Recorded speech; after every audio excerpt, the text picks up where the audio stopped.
What is up? This is Tadlock, your rapid fat loss coach, and I want to thank you for bettering your body and becoming an inspiration to others by watching my video.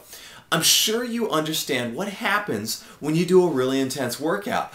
All the muscles and joints involved in the workout get a nice heavy dose of stress, which cause microscopic amounts of damage. Then your body heals itself to a stronger state than it was before the workout. Now, have you ever heard of the term overtraining?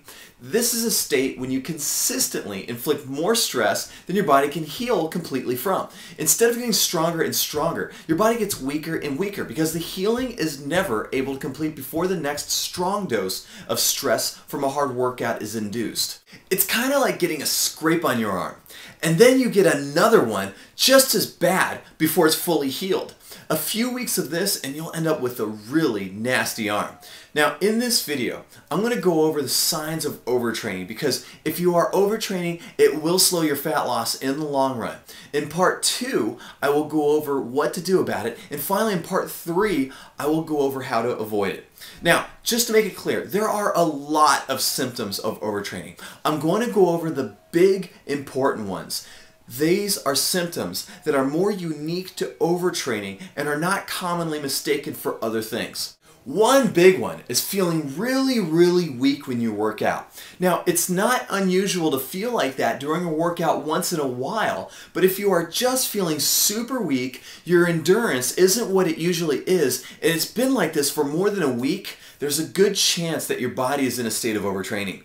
Furthermore, if your brain is not into it, your attitude just isn't up for the workouts, in addition to the low performance, it's most likely tied to overtraining.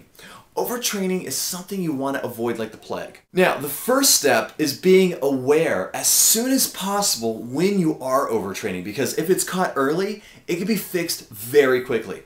Now, the thing about overtraining is the symptoms are very subtle early on.